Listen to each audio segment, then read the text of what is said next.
নমস্কার। রায়কিশোরী জ্যোতিষ কার্যালয় থেকে আমি মালদা থেকে বলছি।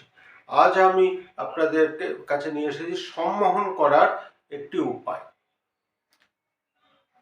আমরা কোনো কাজে যদি চাই, সেই কাজটা যদি করতে পারবো কি পারবো না, সামনের ব্যক্তি সেই কথা শুনবে কি শুনবে না, সেই জন্য আমরা যদি এই ক্রিয়াটি করি তাহলে একটা তিলকটা করে যদি কপালে এঁকে দিয়ে যাই, তাহলে আমাকে দেখে সেই ব্যক্তি সম্মোহিত হবে এবং সেই কাজটি আপনার সম্পূর্ণ হবে।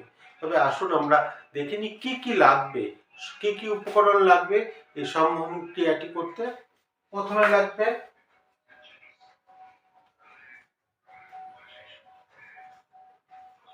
পায়রার বিষ্ঠা,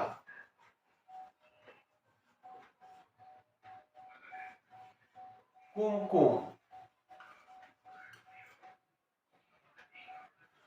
ও গোড়চোনা।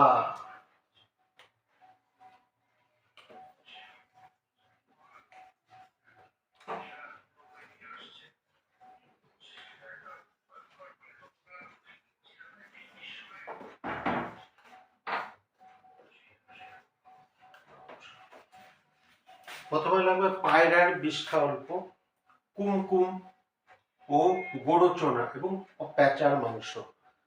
এই কয়টা জিনিস একত্রিত করে ভালো করে পেষণ করে নেবেন। করে নেওয়ার পর একটু গোড়চোনা পেষে দেবেন, দেখবেন যে পাতলা হয়ে গেছে, একটু তিলক আকৃতির হবে। সেটা আপনি একটা ভালো ম্যাচের কাঠি দিয়ে তিলক করে যে কাজে যাবে সেই কাজ আপনাদের সফল হবে। সেই ব্যক্তি আপনাকে দেখে সম্মোহন হবেই হবে, সম্মোহন হয়ে সেই ব্যক্তি আপনার কাজটি করে দিবেন। হ্যাঁ, অবশ্যই এটা সৎ উদ্দেশ্যে প্রয়োগ করবেন, অসৎ উদ্দেশ্যে কোনো জিনিস এগুলো ব্যবহার করবেন না, তাতে ভালো থেকে ক্ষতি হবে বেশি। আশা করি আমার এই ভিডিওটি আপলোড করে আপনারা উপকৃত হবেন। আপনাদের দৈনন্দিন জীবনের বিভিন্ন সমস্যার এতটুকু যদি আমরা সমাধান করতে পারি রায়কিশোরী জ্যোতিষ কার্যালয় থেকে, তাহলে আমরা আমাদের এই প্রচেষ্টা সার্থক বলে মনে করব। আজ এখানে রাখছি, আসছি, নমস্কার।